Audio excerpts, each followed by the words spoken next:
Birke Baehr, and I'm 11 years old. I came here today to talk about what's wrong with our food system. First of all, I would like to say that I'm really amazed at how easily kids are led to believe all the marketing and advertising on TV, at public schools, and pretty much everywhere else you look. It seems to me like corporations are always trying to get kids, like me, to get their parents to buy stuff that really isn't good for us or the planet. Little kids especially are attracted by colorful packaging and plastic toys. I must admit, I used to be one of them. I also used to think that all of our food came from these happy little farms where pigs rolled in mud and cows grazed on grass all day. What I discovered was this is not true. I began to look into this stuff on the internet, in books, and in documentary films, in my travels with my family. I discovered the dark side of the industrialized food system. First, there's genetically engineered seeds and organisms. That is when a seed is manipulated in a laboratory to do something not intended by nature, like taking the DNA of a fish and putting it into the DNA of a tomato. Yuck. Don't get me wrong. I like fish and tomatoes, but this is just creepy. The seeds are then planted, then grown. The food they produce have been proven to cause cancer and other problems in lab animals. And people have been eating food produced this way since the 1990s, and most folks don't even know they exist.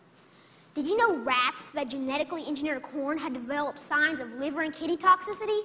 These include kidney inflammation and lesions and decreased kidney weight. Yet almost all the corn we eat has been altered genetically in some way. And let me tell you, corn isn't everything. And don't even get me started on the confined animal feeding operations called CAFOs.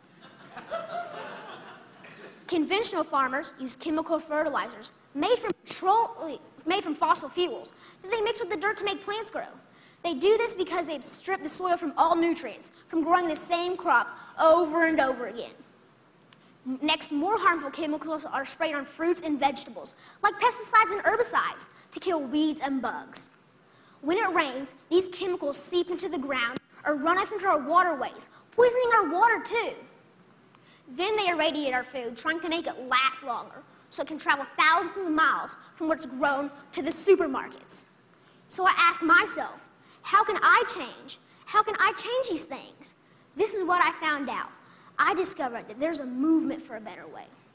Now, a while back, I wanted to be an NFL football player. I decided that I'd rather be an organic farmer instead. That way,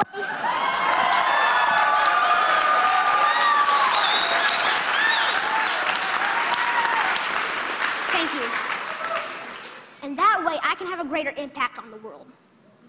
I learned about this guy named Joel Salatin. They call him a lunatic farmer because he grows against the system. Since I'm homeschooled, I went to go hear him speak one day.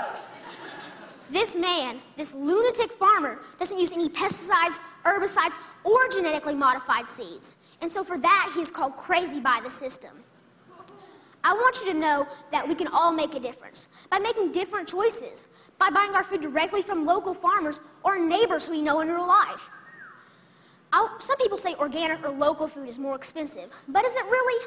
With all these things I've been learning about the food system, it seems to me that we can either pay the farmer or we can pay the hospital. I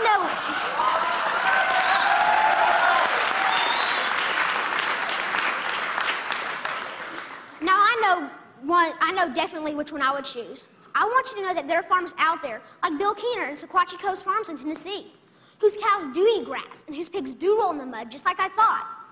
Sometimes I go to Bill's farm and volunteer so I can see up close and personal where the meat I eat comes from.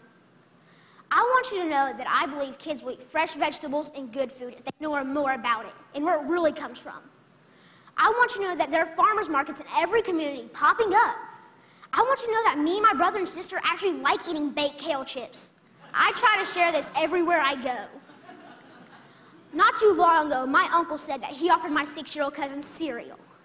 He asked if he wanted organic toasted O's or the sugar-coated flakes. You know, the one with the big striped cartoon character on the front. My little cousin told his dad that he would rather have the organic toasted O cereal because Birke said he shouldn't eat sparkly cereal. And that, my friends, is how we can make a difference, one kid at a time. So next time you're at the grocery store, think local. Choose organic, know your farm, and know your food. Thank you.